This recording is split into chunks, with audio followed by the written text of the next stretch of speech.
The Speaker's Rooms, Washington, D.C., January 22, 2026. I hereby appoint the Honorable David G. Valadeo to act as Speaker pro tempore on this day. Signed, Mike Johnson, Speaker of the House of Representatives. Prayer will be offered by Chaplain Kibben. Would you pray with me? In you, O Lord, all things were created. We may be inclined to think of heaven as your only domain, but everything on earth is governed by you. These things we see and the things we cannot see are all part of your divine design. You have allotted thrones and powers, rulers and authorities their time. In all things, you remind us that everything has been created not just through you, but for you. Forgive us when we fail to remember that you never relinquish your authority, leaving us to our own devices. Rather, you grant us responsibility for the stewardship of your creation. On this body, you have laid the mantle of governance, not that it would take the fate of this country into its own hands, but that each of us would look to you for your direction, so that your purposes would be accomplished through our faithfulness to your will. For you, O God, are before all things. Only in you will all things, our work, our hopes, our lives, hold together. Guide us then, O sovereign Lord, into this day. It is in your eternal name we pray. Amen. The chair has examined the journal of the last day's proceedings and announces to the House the approval thereof. Pursuant to Clause 1 of Rule 1, the journal stands as approved. The Pledge of Allegiance will be led by the gentleman from New Mexico, Mr. Vasquez. I pledge allegiance to the flag of the United States of America and to the republic for which it stands, one nation, under God, indivisible, with liberty and justice for all. The chair will entertain up to 15 requests for 1-minute speeches from each side of the aisle. For what purpose does the gentleman from Indiana seek recognition?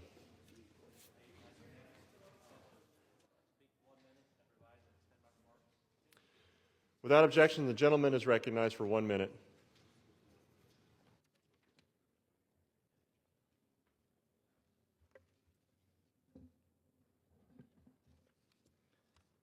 Thank you, Mr. Speaker. Mr. Speaker, I rise today to speak about something very important to me, my family, and the majority of Hoosiers in Indiana's 8th District, the protection of the unborn and the 2026 March for Life. As a devout Catholic, I'm grateful that from my position in Congress, I can support legislation that protects the defenseless unborn and can stand up for their God-given right to survive, a gift that truly should only be endowed upon any of us by the grace of our Creator. It's truly inspiring to witness the multitudes of Americans who journey from far distances across this great country to attend the march.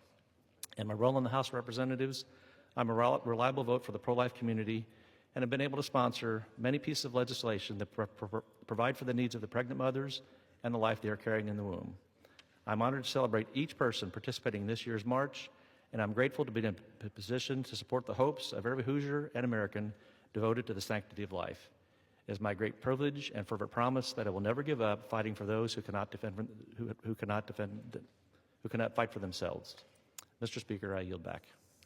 For what purpose does the gentleman from New Mexico seek recognition? Mr. Speaker, I seek unanimous consent to address the House for 1 minute and advise and extend my remarks. Without objection, the gentleman is recognized for 1 minute.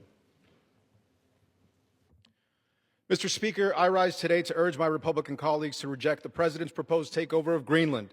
As we celebrate Dr. King's legacy, I am reminded of his belief that the ultimate measure of a person is not where they stand in moments of comfort and convenience, but where they stand at times of challenge and controversy. This is one of the most turbulent and divided times in our nation's history. And as a governing body and as a nation, our individual and collective character is being measured and tested. We must not fail that test. America must show the world that we truly are a nation built on, not on hostility, but on reasoned diplomacy and the deeper values of freedom and liberty that our forefathers fought for. I come from a state with a long and proud history of military service, brave men and women who stood up courageously to tyranny, fighting for liberation, strengthening world peace, upholding law, and reflecting the patriotic values that we claim to defend. The time is now in which our true character is being tested, and my Republican colleagues must decide if we will honor those who have gone before us or betray their legacy and our deepest values. I implore this body to act with courage and moral character and reject any future proposals from the President to take over Greenland. Thank you, Mr. Speaker. I yield back. For what purpose does the gentleman from Florida seek recognition?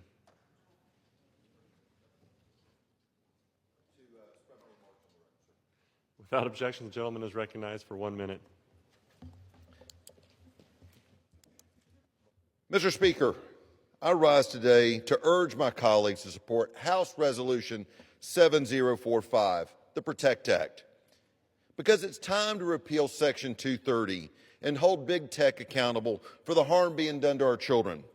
As a father of 2 young boys, I refuse to stand by and allow the harm to happen to our children with no consequences as these companies walk away without responsibility. Big tech has become a digital fentanyl that is slowly killing our children. It's pushing parents to the sidelines. It's acting as therapists. It's replacing relationships with robots. This must stop. Parents are fighting a system designed to replace them. Algorithms and chatbots fuel addiction, depression, self-harm, even suicide, all while these companies hide behind Section 230. When social media leads our kids to suicidal thoughts and our children believe they're better off gone and no one is held responsible, this is a deeply broken system.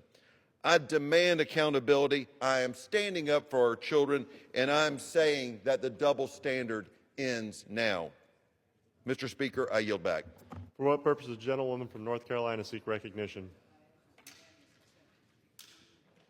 Without objection, the gentlewoman is recognized for 1 minute.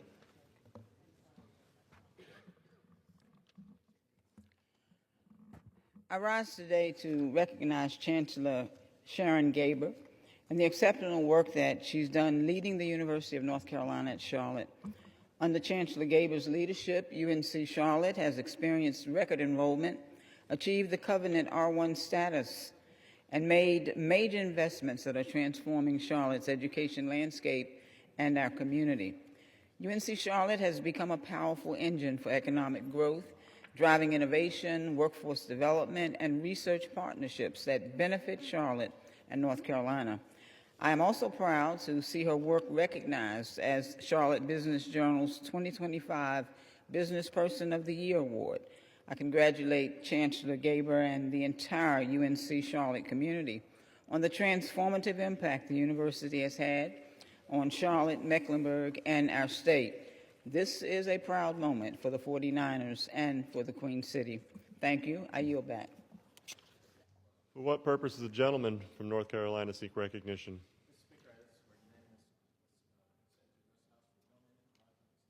Without objection, the gentleman is recognized for 1 minute.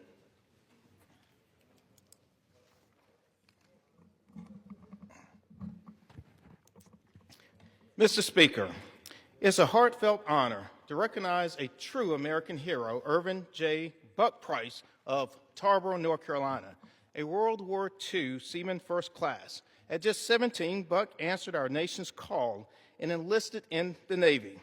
Serving courageously during D-Day aboard the USS landing ship Tank 285, he witnessed the horrors of war while ferrying personnel and supplies to Omaha Beach.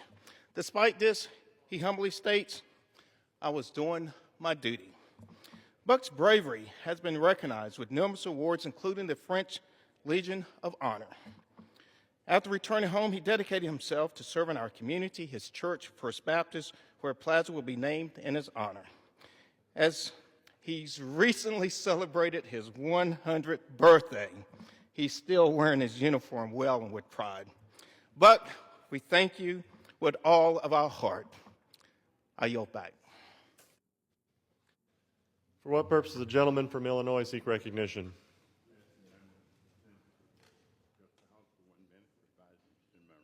Without objection, the gentleman is recognized for 1 minute.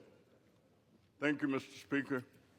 I rise to congratulate Derrick Rose, an outstanding professional basketball player whose jersey is being retired today by the Chicago Bulls.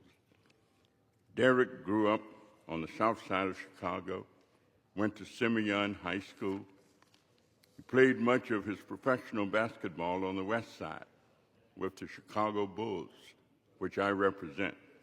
He played on the same floor and joined the ranks of Michael Jordan, Scottie Pippen, Bob Love, Mickey Johnson, Norm Van Leer. Mickey Johnson lives in the same neighborhood as I do.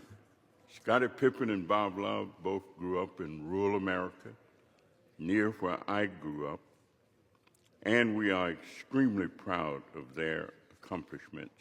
Scottie in Arkansas and Bob in Louisiana.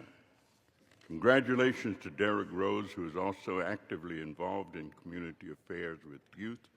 I also take the opportunity to congratulate Mr. Jerry Reinsdorf and the Chicago Bulls and all of these superstars for what they have meant to America. I yield back. For what purpose does the gentleman from Illinois seek recognition?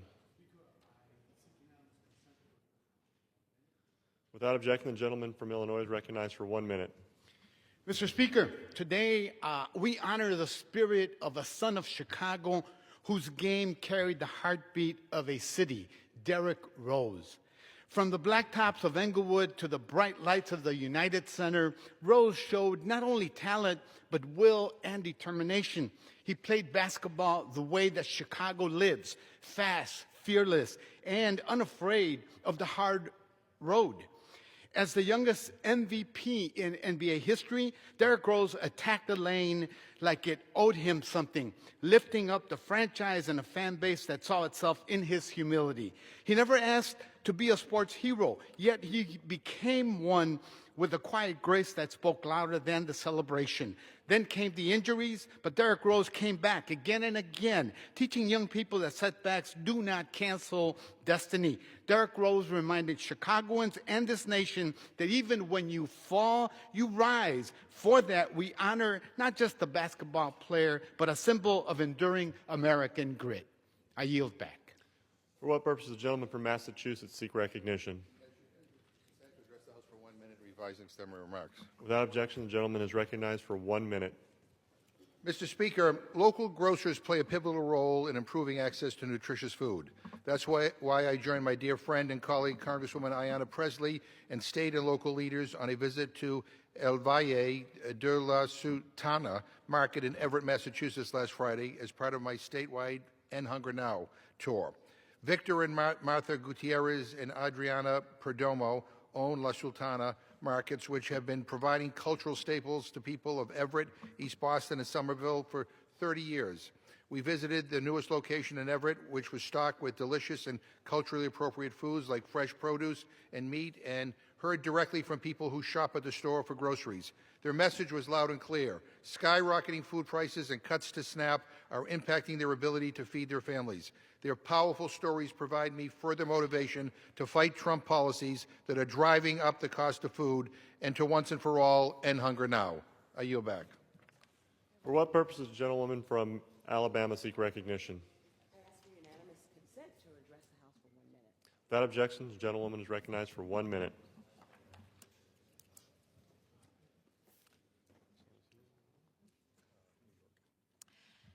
Mr. Speaker, I rise in support of H.R. 842, the Nancy Gardner Sewell Medicare Multi-Cancer Early Detection Act, which was included in the funding package being considered by the House today. Named in honor of my mother, who lost her battle to pancreatic cancer in 2021, this legislation would expand access to cutting-edge cancer screenings for America's seniors, ensuring that Medicare coverage for these emerging tools once they become FDA approved. I am immensely grateful that this bill was led by Republican sponsor Congressman Jody Arrington and the many organizations and patient advocacy groups who helped us push this bill across the finish line. A big shout out to the American Cancer Society, Cancer Action Network, PanCAN, the Prevent Cancer Foundation, the National Minority Quality Forum, and so many others. Thanks to their tireless advocacy, H.R. 842 is the most co-sponsored bill in the 119th Congress, with 339 co-sponsors on the House and 68 co-sponsors in the Senate. I ask my colleagues to support this important legislation. Rest in power, my sweet mother. We will beat cancer. Thanks, and I yield back the balance of my time. For what purposes the gentleman from New York seek recognition?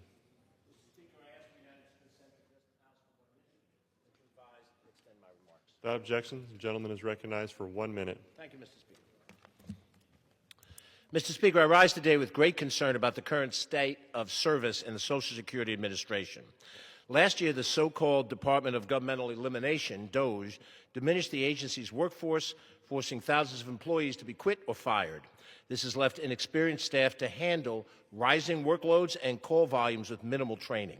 The Social Security Administration has also created new roadblocks to service in the name of efficiency and fraud prevention, requiring seniors and people with disabilities to complete some transactions in person or online rather than by phone. Yet reduced staffing levels at field offices have made it more difficult to schedule a timely appointment. In my district, the Social Security Administration closed the White Plains hearing office, forcing constituents in Westchester to travel farther distances at a greater expense to receive in-person service. I implore this body to hold the Social Security Administration accountable and ensure that our constituents receive good, convenient, quality service. We must immediately provide more funding and reinstate positions that were lost. We will be held accountable by the voters if we fail this task. Thank you, Mr. Speaker, and I yield back. The gentleman yields. For what purposes the gentlewoman from North Carolina seek recognition? Thank you, Mr. Speaker. By direction of the Committee on Rules, I call up House Resolutions 1014 and ask for its immediate consideration. The clerk will report the resolution. House Calendar Number 56, House Resolution 1014. Resolved that at any time after adoption of this resolution, the Speaker may, pursuant to Clause 2B of Rule 18, declare the House resolved into the Committee of the Whole House on the State of the Union for consideration of the bill H.R. 7148, making further consolidated appropriations for the fiscal year ending September 30th, 2026, and for other purposes. The first reading of the bill shall be dispensed with. All points of order against consideration of the bill are waived. General debate shall be confined to the bill and shall not exceed 1 hour, equally divided and controlled by the chair and ranking minority member of the Committee on Appropriations or their respective designees. After general debate, the bill shall be considered for amendment under the 5-minute rule. The amendment printed in Part A of the report of the Committee on Rules accompanying this resolution shall be considered as adopted in the House and in the Committee of the Whole. The bill as amended shall be considered as read. All points of order against provisions in the bill as amended are waived. No further amendment to the bill as amended shall be in order except those printed in Part B of the report of the Committee on Rules. Each such further amendment may be offered only in the order printed in the report, may be offered only by a member designated in the report, shall be considered as read, shall be debatable for the time specified in the report, equally divided and controlled by the proponent and an opponent. It shall not be subject to amendment and shall not be subject to a demand for division of the question in the House or in the Committee of the Whole.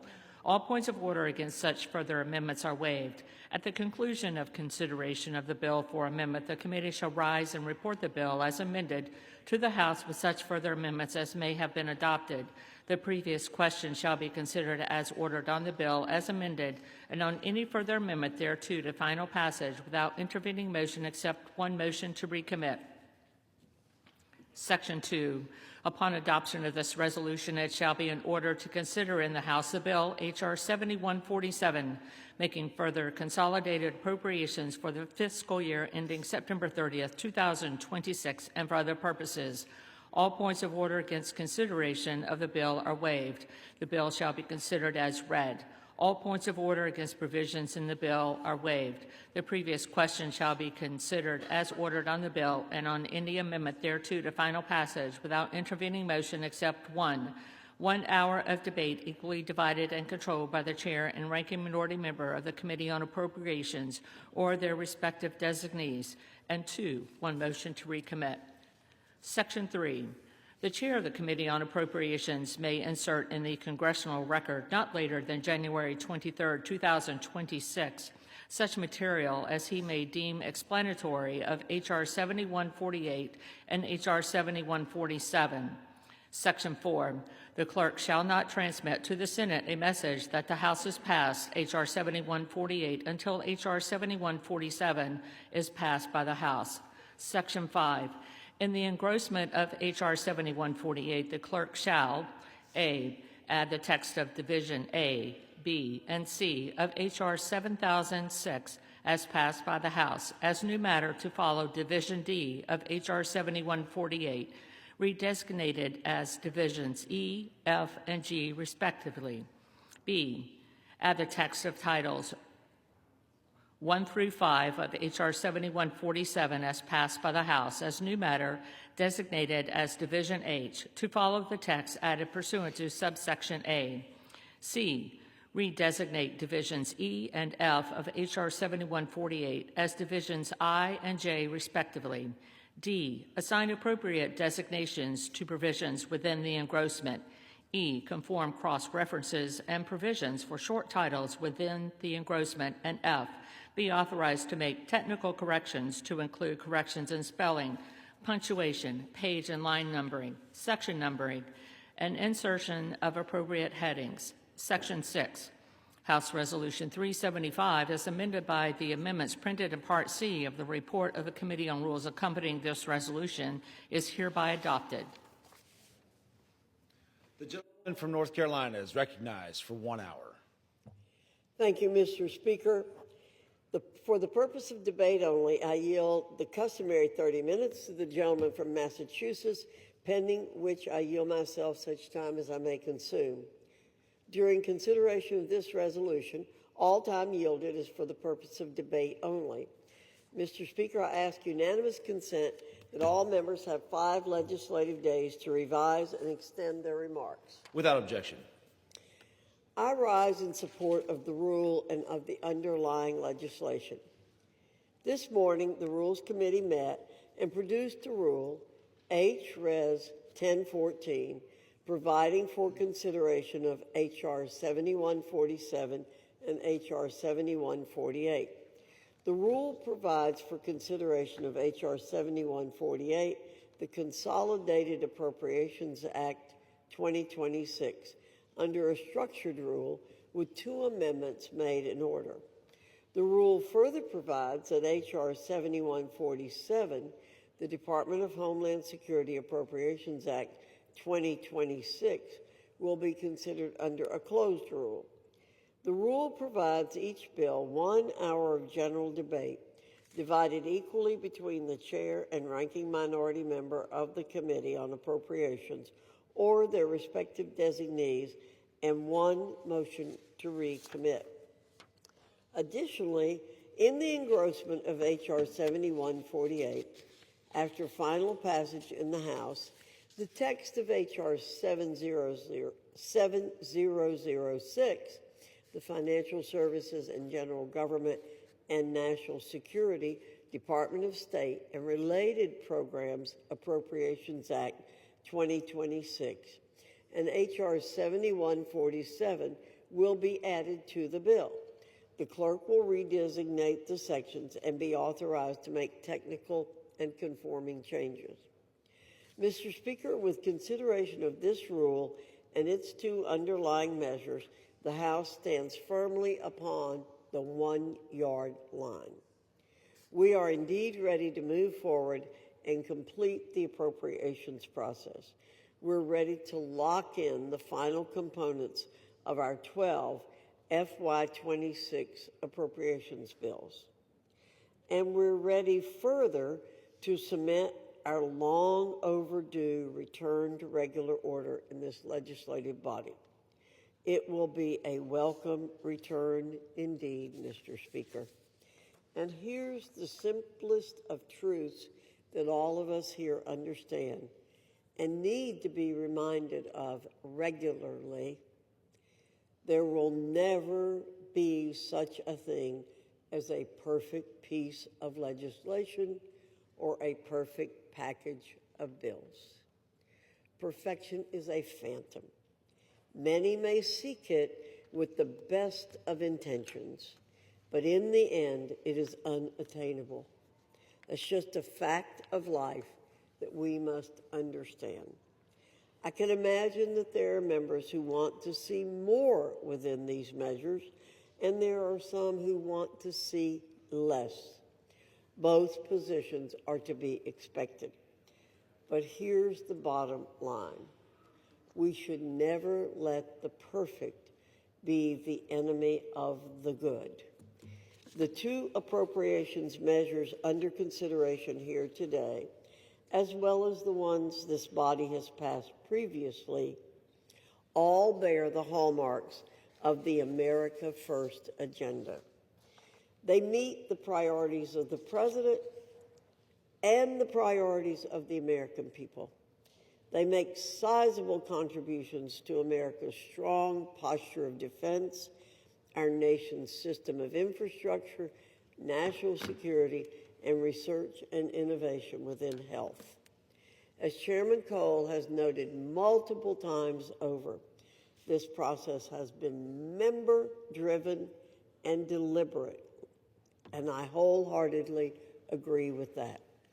I will also add that this process and the monumental victories that we've achieved thus far signal a fundamental positive change within this legislative body, a change we should take note of and celebrate. Let's finish out this process and deliver this final tranche of appropriations bills across the finish line.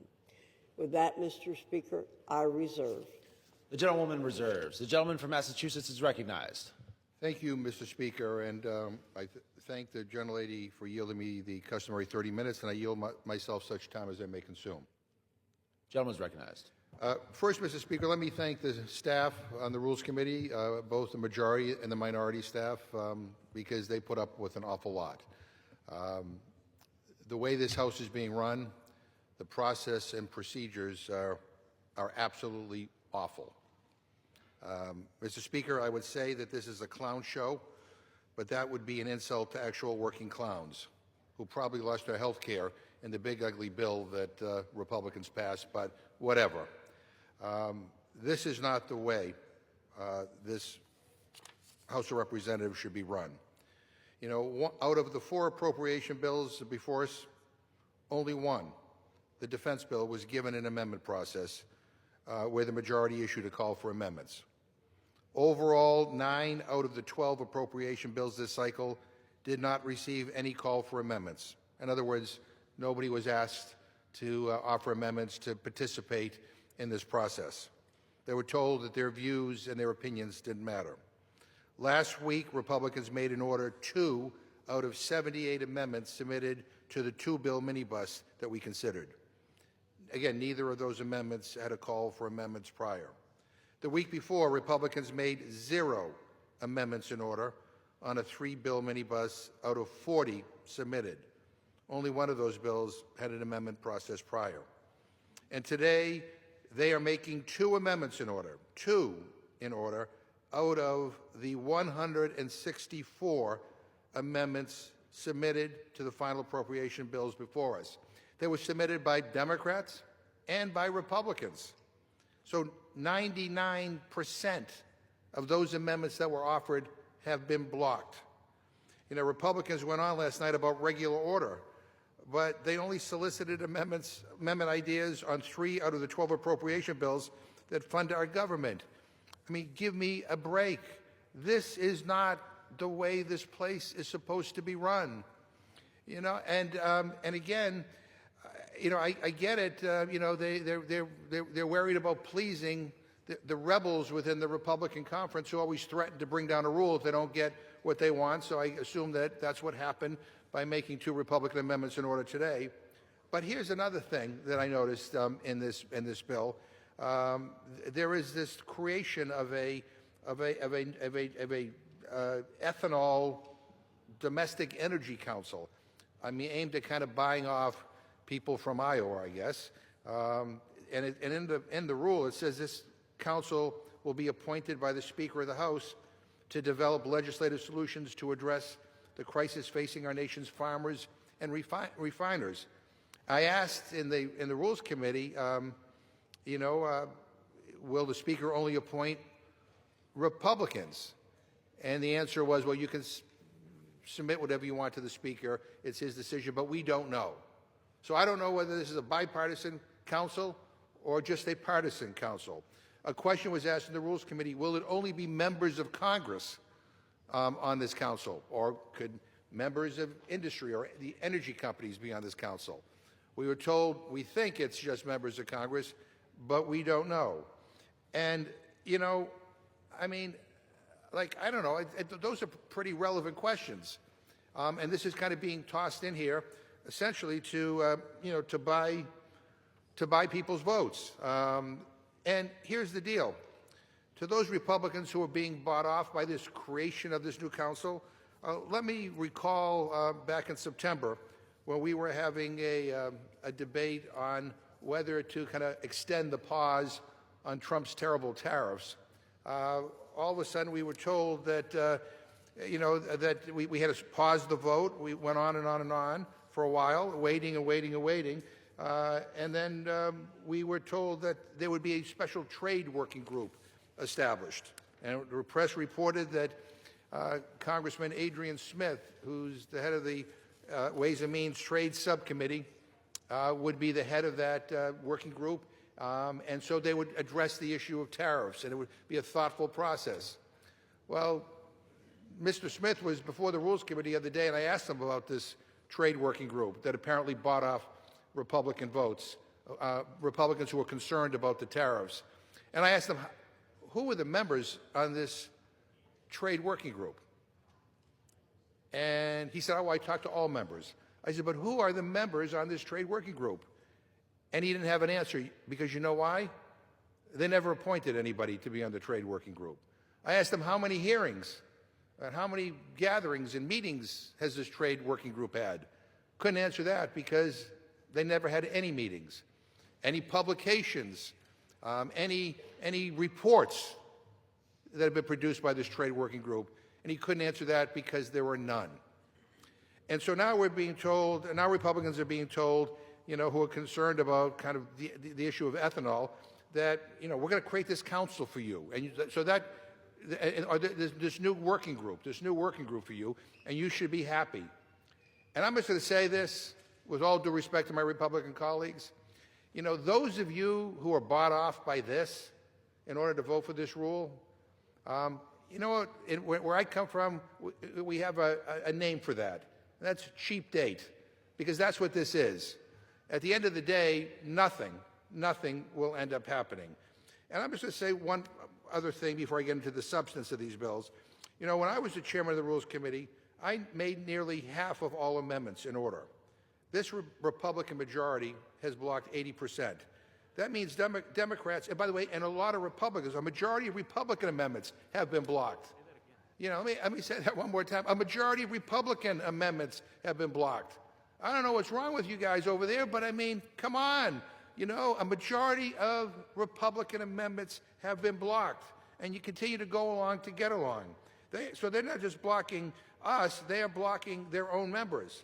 106 closed rules so far in this Congress. 106 closed rules, more than Democrats had in the entire Congress the last time we were in charge. I mean, I know you have a slim majority, but here's another fact that you ought to let sink in. We've had the fewest votes on the floor, in 35 years. In 35 years. I mean, that's what this Congress is all about. And again, I would just say, as somebody who loves this institution, who believes in this institution, and I know many of my Republican colleagues feel the same way, I mean, things have to change. Things have to change. This place has become an institution where trivial issues get debated passionately and important ones not at all. All the issues that I hear about in my town halls, the high cost of health care, rising food prices, the high cost of utilities, we don't talk about those things here. We're dealing with messaging bills And when it comes to anything of substance like these appropriation bills, we're basically told take it or leave it. Your views don't matter. Again, not just Democrats, but Republicans as well. Mr. Speaker, again, I mean, I'm grateful to the hard work of the appropriators and their staff. These bills are complicated. The hours are brutal. And in this political climate, getting anything done, let alone in a bipartisan way, is no small thing.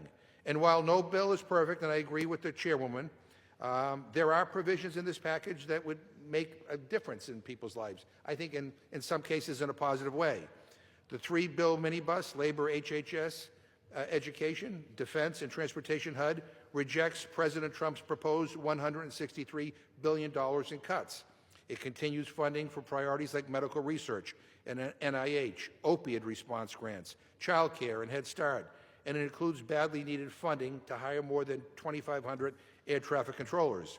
And Democrats blocked more than 40 poison pill riders that Republicans tried to jam in on reproductive care, vaccines, sanctuary cities, and more. So I want to thank Ranking Member DeLauro for holding the line and keeping that garbage out. But I want to talk about something bigger than the line items, because in my view, these bills are being written as if we're still operating under rules that, let's be honest, this current administration does not recognize. The president has shown over and over and over again that he won't follow the rules. He treats the law like a suggestion. He treats Congress like an obstacle, and he treats the Constitution like it's optional. So when we respond with business as usual, that isn't responsible. It's naive. If we don't build in real guardrails, strong, enforceable guardrails, then we are not just funding programs. We're handing over power. We're writing checks and crossing our fingers that an administration that's proud of breaking the rules will suddenly decide to behave. And here's a perfect example. This 3-bill minibus increases defense spending by more than $8 billion above the president's own budget request. Yet it does nothing to rein in this administration's recent illegal military actions around the world. Nothing that makes clear that Congress and not the president decides when America goes to war. And the same kind of blank check governing is also present in the Homeland Security bill. Let's not mince words. ICE is out of control. We are watching federal agents roll through communities like they're above the law, stopping people, harassing people, intimidating them, and yes, shooting them. That is not America. That is not freedom.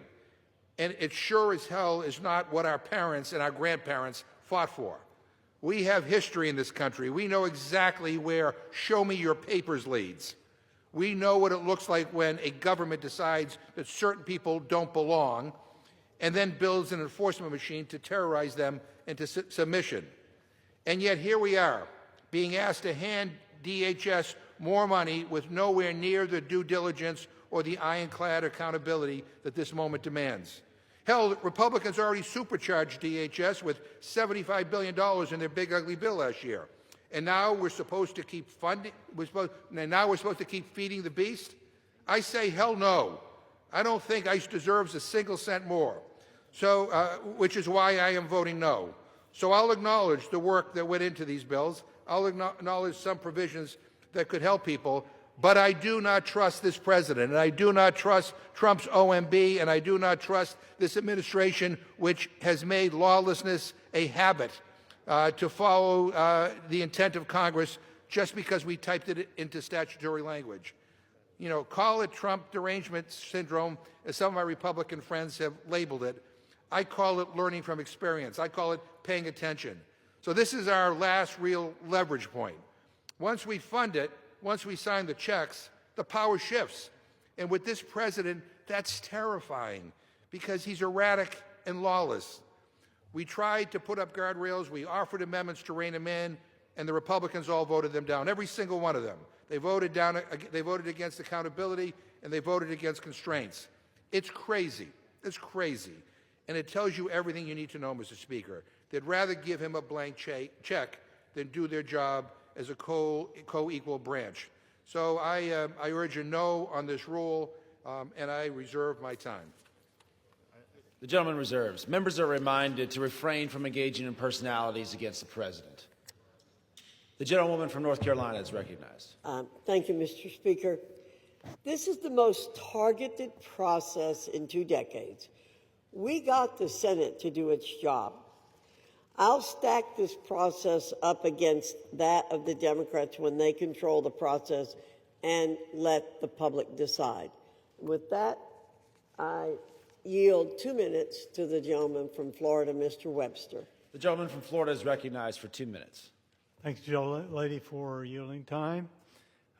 Mr. Speaker, we're on the brink of a historic moment. This day I've worked for a long time.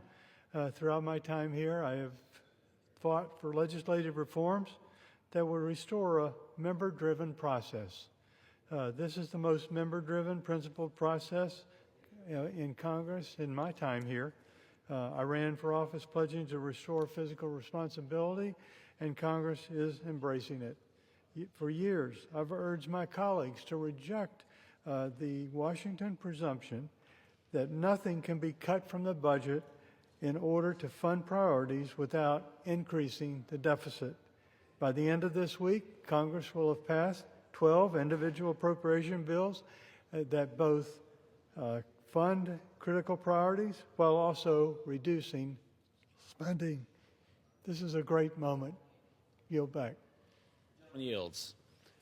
The gentleman yields. The gentlewoman from North Carolina reserves. The gentleman from Massachusetts is recognized. Mr. Speaker, I yield 2 minutes to the gentlewoman from Texas, Ms. Fletcher. The gentlewoman from Texas is recognized for 2 minutes.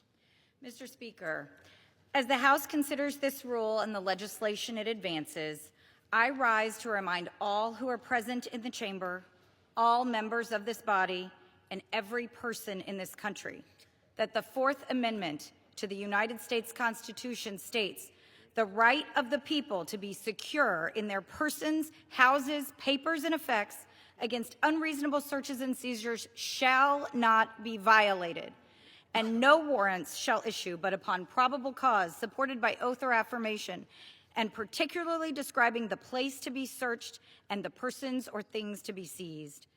And yet, all across America, from Maine to Minnesota to California and everywhere in between, hard-working, law-abiding people in the United States, American citizens, are living in fear of exactly this.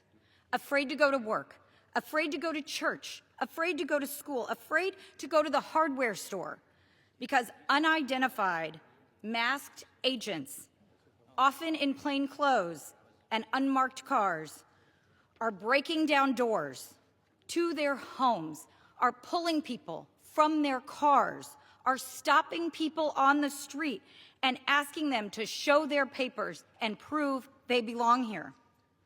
This is not only unconstitutional, it is un-American. And this Congress must do something to stop it. Brave Americans are standing up and saying no all across this country. We have to do that here, and we have to do it now. And it starts by voting no on this rule. Thank you, and I yield back. The gentlewoman yields. The gentleman from Massachusetts reserves. The gentlewoman from North Carolina is recognized. Thank you, Mr. Speaker. I yield myself such time as I may consume. The gentlewoman is recognized. Thank you, Mr. Speaker. Democrats continue to attack ICE agents and their operations. Instead of debating the complexities of arrests or the nuances of reasonable suspicion, Democrats are instead attacking their authority, their dignity, and their work at large. That's beyond unfortunate, as ICE agents are arresting some of the worst criminals imaginable. During the first year of the Trump administration, ICE arrested 7,000 gang members from America's streets. For instance, this includes a criminal illegal alien from Venezuela and an active gang member. The perpetrator's rap sheet includes arrests for homicide, assault, cruelty towards children, domestic violence, and damage to property. He entered the U.S. in 2022 and was released by the Biden administration. ICE arrested him on February 28, 2025, and the Trump administration removed him on September 12, 2025? Or how about a criminal illegal alien from Cambodia and Crips gang member who was convicted of homicide, robbery, and battery? He was released into the U.S. by the Biden administration. ICE arrested him on March 4, 2025, and removed him on April 2, 2025. Or there's a criminal illegal alien from Cuba and Bloods gang member who was convicted for multiple homicides and burglary. ICE arrested him on October 27, 2025, and removed him on January 6, 2026. Beyond gang members, ICE has arrested some of the worst perps imaginable. A 20-year-old citizen of Guatemala who was filming a child being raped.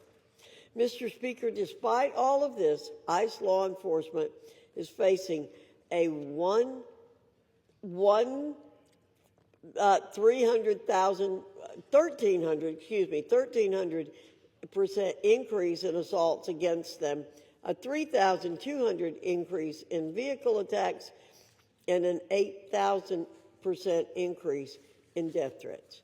Again, if Democrats want to debate the new Supreme Court interpretations of reasonable suspicion, let's do it. Or if they want to debate the very authorities of ICE stretching back decades over both Republican and Democrat administrations, let's do that.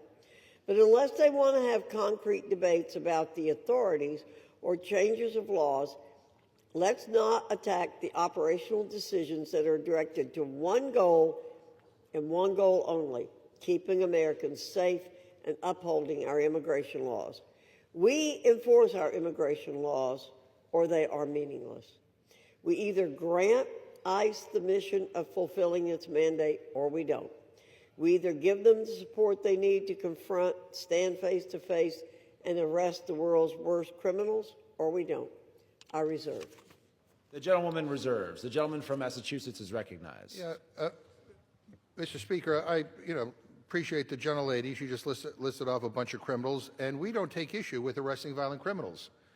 Violent criminals should not be on our streets, no matter where they're born, and they should face justice. But the issue is that ICE is terrorizing communities and attacking people, including U.S. citizens.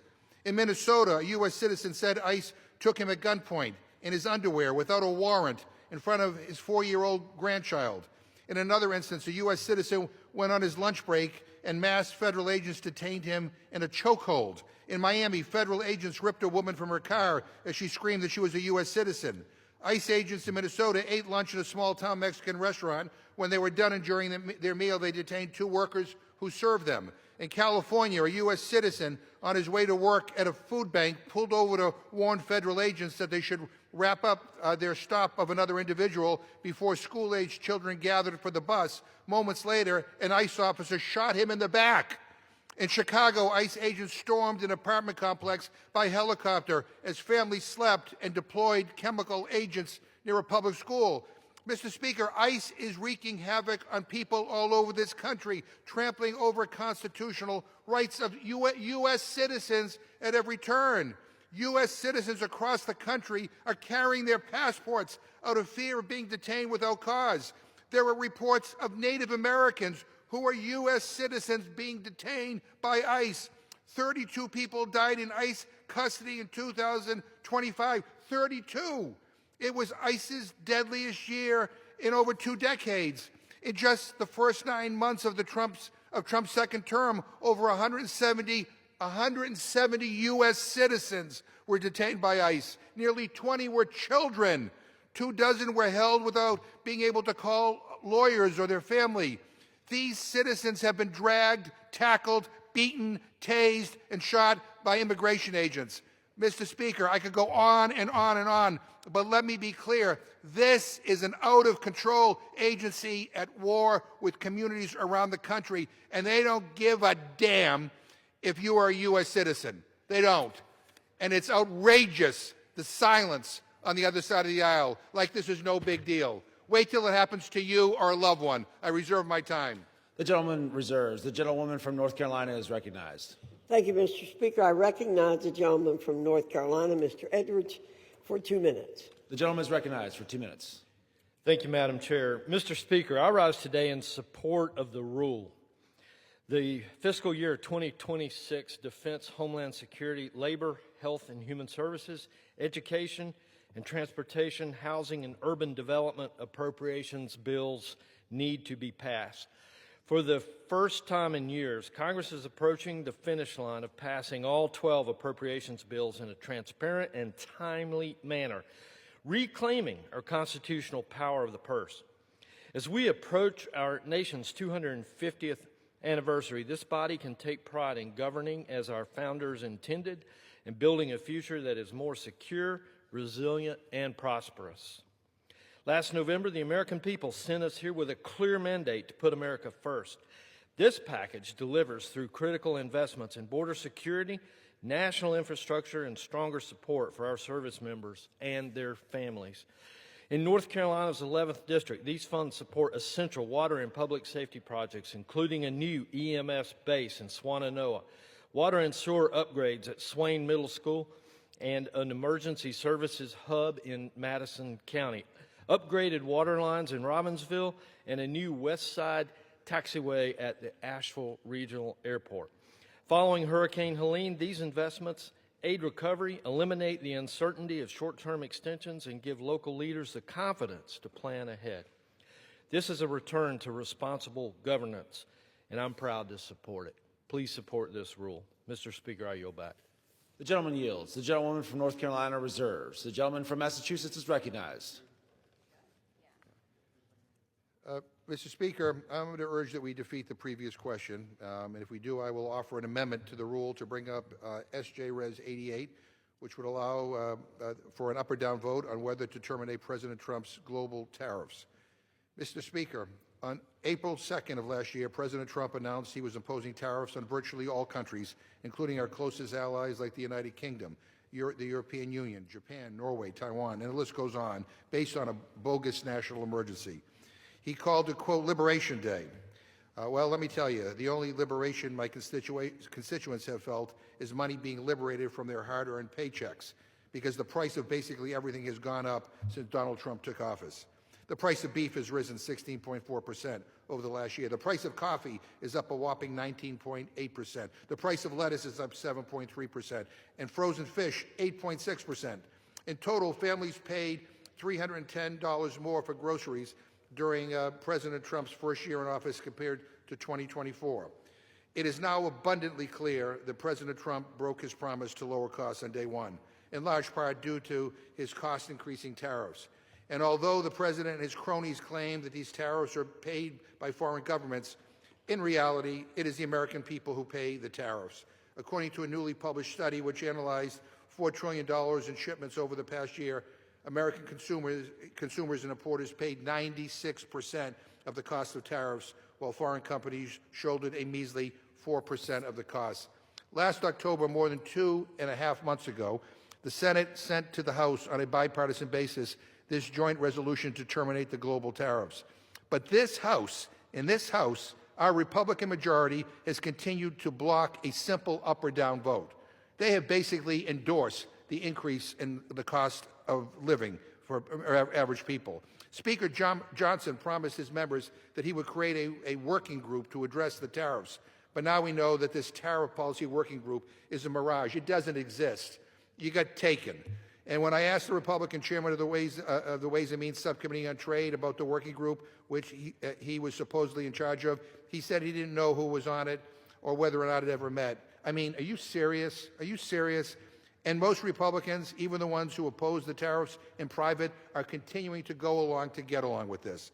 When are Republicans who know better going to stand up against this crazy tariff policy that are raising costs at home and destroying our alliances? It is never too late to do the right thing. By voting to defeat the previous question, we can finally have an up or down vote in this body on whether to terminate President Trump's disastrous global tariffs.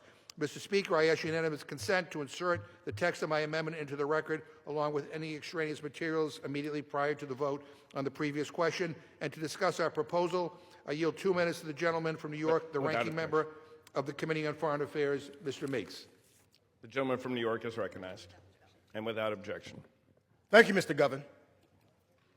We should be voting today to end these tariffs and lower costs for everyday Americans. Instead, this House majority is paralyzed by fear, making it one of the least effective in modern American history. You know, the American people sent us to Washington to address affordability, to lower the cost of health care, housing, and groceries. Yet this Congress has taken fewer votes in 2025 than in any non-pandemic year this century. Apparently, the majority doesn't think affordability is important enough to vote on. Instead of focusing on prices, the White House has spent the past week talking about invading Greenland or using your taxpayer dollars to buy an island that isn't for sale.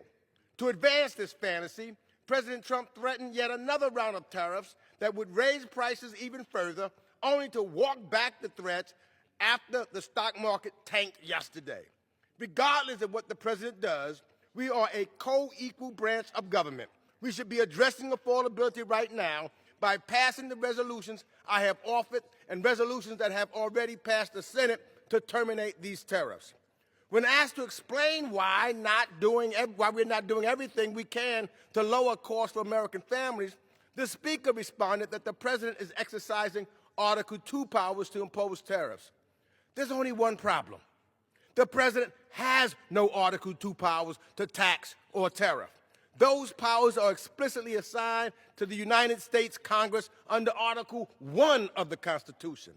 So the Republican majority is more interested in providing cover for Donald Trump than honoring their oath to the Constitution of the United States and deliberately avoiding to do its job to lower costs for Americans. Mr. Speaker, the American people are watching. The camera of history is recording. And I urge my colleagues to defeat the previous question and demand a vote on terminating the tariffs, and I yield back the balance of my time.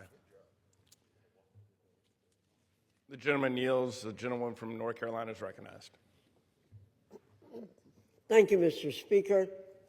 President Trump has reset our standing in the global market after decades of failed and unfair trade deals put the American economy last. Swift and decisive action has brought scores of countries to the negotiating table and numerous new trade deals, including with the UK, the EU, Japan, Australia, Korea, El Salvador, Vietnam, Guatemala, and Malaysia, just to name a few. These trade deals will help grow the economy, protect the American workers, and reassert our global standing. Our friends have selective memory.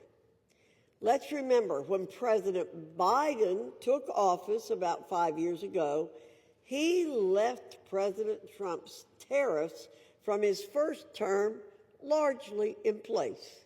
And yet we didn't hear a peep from our colleagues then.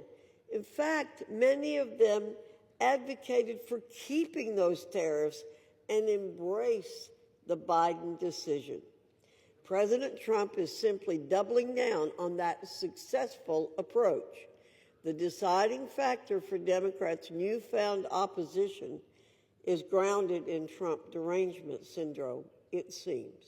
With that, Mr. Speaker, I yield 2 minutes to our colleague, the gentlewoman from Oklahoma, Congresswoman Bice. The gentlewoman from Oklahoma is recognized.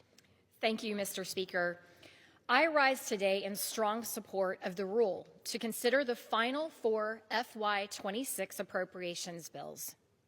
These appropriations bills, like the previous 8 that came before it, are fiscally responsible and represent a return to regular order. The deliberate and member-driven approach of this process is a testament to the leadership of my friend and fellow Oklahoman, Chairman Tom Cole. This package will strengthen American military superiority and fund the E-7 Wedge Shell program at Tinker Air Force Base. It also ends open border policies of the Biden era, champions measures to make America healthier, and allows the nation to build stronger, travel safer, and support future growth. Through late nights and long markups, the Appropriations Committee has done its job, reduced spending, deliver wins for our constituents, and codify the priorities of the Trump administration. I am proud of the work the Appropriations Committee has done, and I encourage my colleagues to support the rule. And with that, I yield back. The gentleman from North Carolina yields. The gentleman from Massachusetts is recognized. Speaker, I yield 2 minutes to the gentlewoman from Texas. The gentlewoman reserves. My apologies. I yield 2 minutes to the gentlewoman from Texas, Ms. Johnson. The gentleman from Texas is recognized. Thank you, Mr. Speaker. I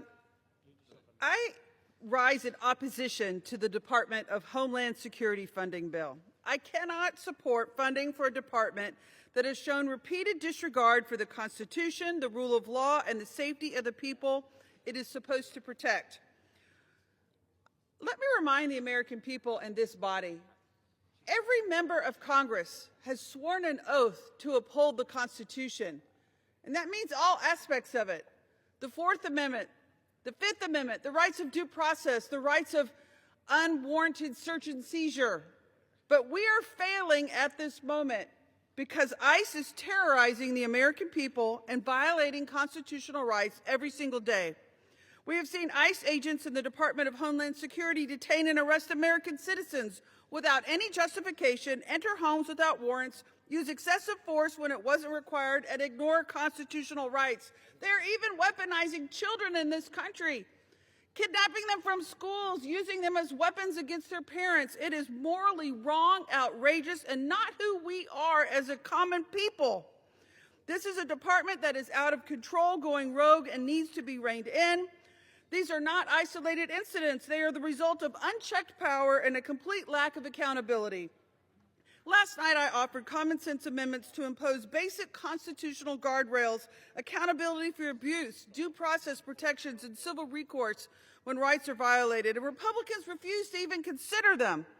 Without these amendments, this bill gives DHS and ICE free rein to operate unchecked and unaccountable, while Republicans in this body continue to look the other way.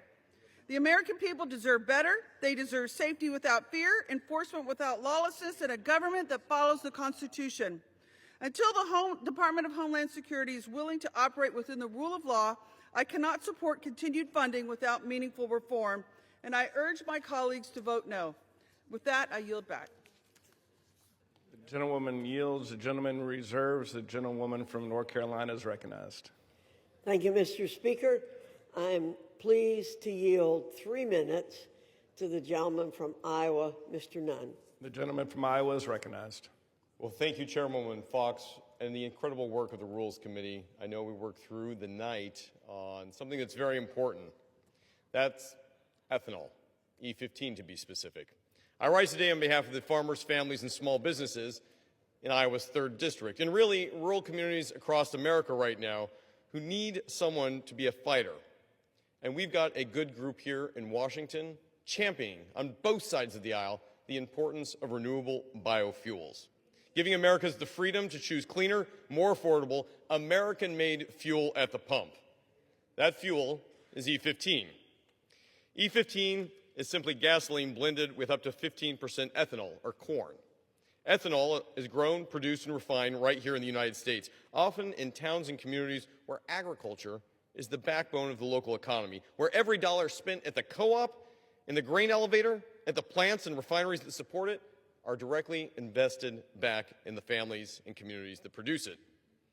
Authorizing year-round E15 nationwide, a free market approach that's American-made, benefits not only farmers, but consumers, the environment, and our national security.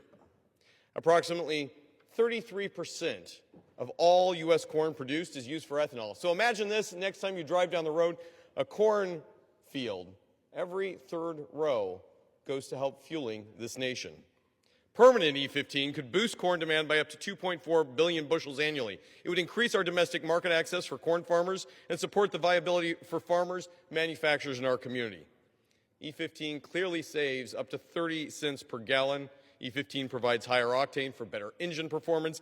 E15 is vital for national independence, especially in the light of national conflicts. The Nationwide Consumer and Fuel Retailer Choice Act of 2025 aims to authorize year-round E15 sales nationwide to eliminate the annual uncertainty of whether it can be completed. This legislation that we are leading adds to the billions of dollars that could be grown right here in the U.S. economy. It saves every American, and if you come to Iowa right now at the local Casey's, it's $1.85. That's a pretty good return on investment for your family's minivan or your truck. But right now, Iowa farmers see this not as an abstract policy, but a direct threat. This is about demand for their crops, stability for markets, the ability to plan for the next season without wondering whether Washington will pull them out of their challenges or pull the rug out from under them by failure to act. For Iowa families, this is about affordability. E15 consistently costs less than standard gasoline. At a time when families are watching every dollar, and this House is supposed to be focused on affordability and cost savings, this is a direct win. And for our country, this is energy independence. But what more? It is national security for all of us. Every gallon of ethanol blended in our fuel supply is a gallon we don't have to buy from overseas. It means less reliance on unstable foreign markets, more reliance on American farmers, American workers, American innovation, and American families. It's good for our economy. It's good for our nation. E15 is a must-pass bill. Thank you, Madam Chair. I yield my time. The gentlewoman reserves. The gentleman from Massachusetts is recognized. Well, Mr. Speaker, I want to thank the gentleman for raising an issue that he got a working group on, a working group that may meet or may not meet, may have members, may not have members, may do something, may not. Boy, wow, that's something. I give myself 2 minutes, Mr. Speaker. The gentleman is recognized. Mr. Speaker, today I want to recognize someone who has quietly made this place work day after day and vote after vote. Ray Salazar is leaving the House after more than 11 years of service to this institution and to the Democratic caucus. And I want to say plainly and on the record that we are thankful for his service. Ray started here the way a lot of great public servants start, by showing up, doing the work, and earning trust. From an internship with Congresswoman Colleen Hanabusa to Whip Hoyer's Ameripac, to becoming a special assistant to the office of the Democratic Whip, Ray learned this place from the ground up. He then served as floor assistant for Whip Hoyer, floor director for Leader Hoyer, and deputy floor director and senior advisor. And most recently, he has been floor director for Democratic Whip Catherine Clark, helping members navigate the toughest moments, the longest days, and the most important votes. And for the Rules Committee specifically, members and staff have relied on Ray for many, many years. Whether it was getting information about the floor at 1 o'clock in the morning or helping to solve tricky procedural problems, he has been a reliable and valued part of the Rules family. He's a graduate of Hawaii Pacific University with a background in international relations and national security and advanced military education focused on joint warfare. He understands the world, he understands institutions, and he understands that democracy runs on people who do the hard work, the unglamorous work. So, Ray, thank you for your professionalism, for your steadiness, and for your service. We will miss you on the floor, and we wish you nothing but success as you begin your next chapter. And with that, I reserve. The gentleman reserves. The gentlewoman from North Carolina is recognized.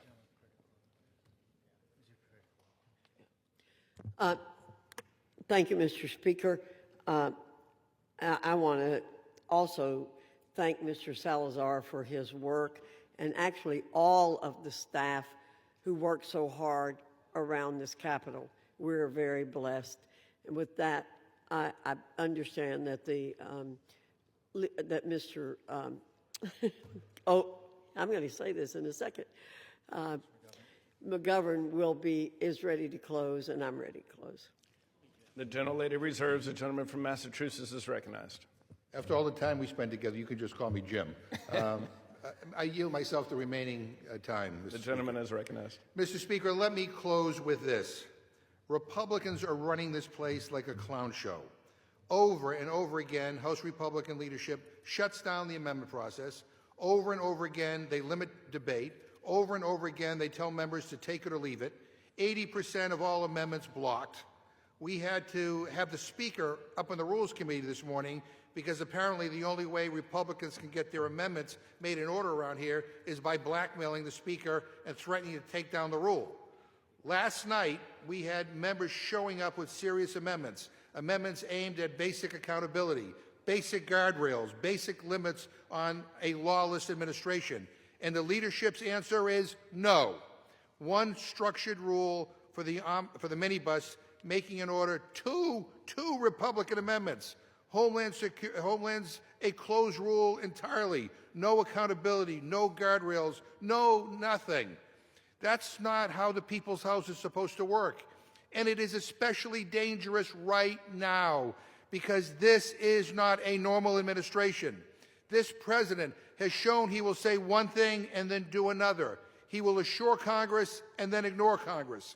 And now we're supposed to pass funding bills without ironclad guardrails on what this administration can do with that money, whether it's foreign adventurism, whether it's some half-baked scheme about Greenland, whether it's building out a domestic secret police force that treats human beings like trash. I mean, let's be honest. If you cannot trust an administration to follow the law, then you don't give them a blank check. And that is exactly what this process risks doing. I want to see this House do its job. I want members on both sides to be able to offer amendments, to debate them, to vote on them. And I want to see real constraints to prevent taxpayer dollars from being used to violate rights, to trample the Constitution, or to fuel an agency like ICE that is behaving like it answers to nobody. I urge my colleagues, do not rubber stamp a process that shuns accountability. Don't enable an administration that ignores Congress, and don't pretend that normal rules can contain abnormal lawlessness. I urge a no vote on this rule, and I yield back the balance of my time. The gentleman yields. The gentlewoman from North Carolina is recognized. Thank you, Mr. Speaker, and I thank the gentleman from Worcester. Mr. Speaker, for months, partisan bicameral negotiations and collaboration have been underway, and they have yielded consistent, consecutive appropriations products that deliver upon the nation's highest priorities. I applaud Chairman Cole and Ranking Member DeLauro, as well as other appropriators and especially their staff, for the time they've invested into these 12 appropriations bills. It's time to get them across the finish line and stamp our seal of approval on them.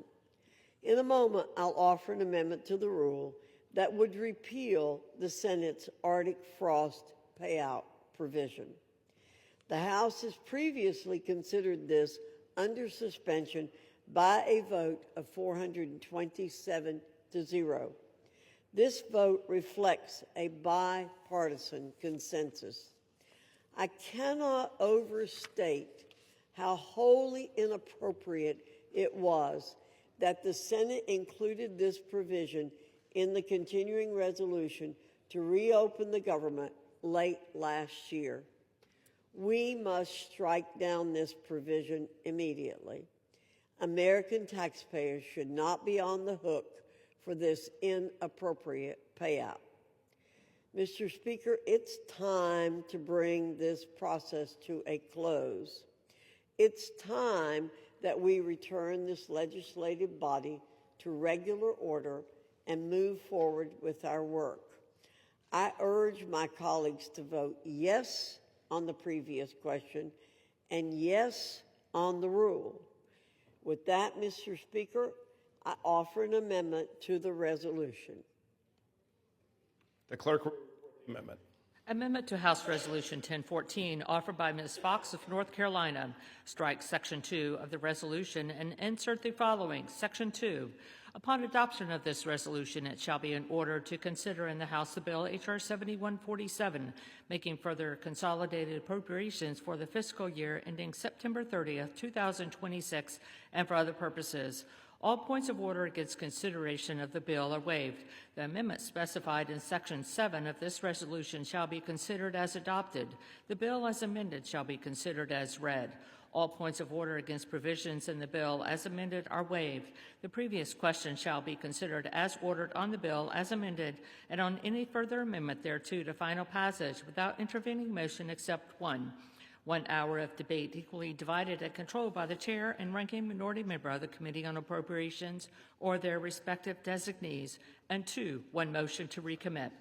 At the end of the resolution, add the following. Section 7. The amendment referred to in Section 2 of this resolution is as follows. At the end of the bill, before the short title, add the following section: repeal of Senate notification requirements relating to legal process on disclosures of Senate data. Section 213 of Title II of Division C of the Continuing Appropriations, Agriculture, Legislative Branch, Military Construction, and Veterans Affairs and Extensions Act of 2026, and amendments made by such section are hereby repealed and shall have no force or effect.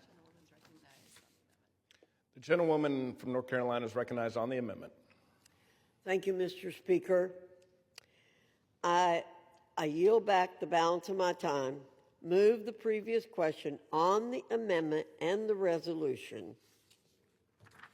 The question is on ordering the previous question on the resolution and on the amendment. Those in favor say aye. Those opposed, no.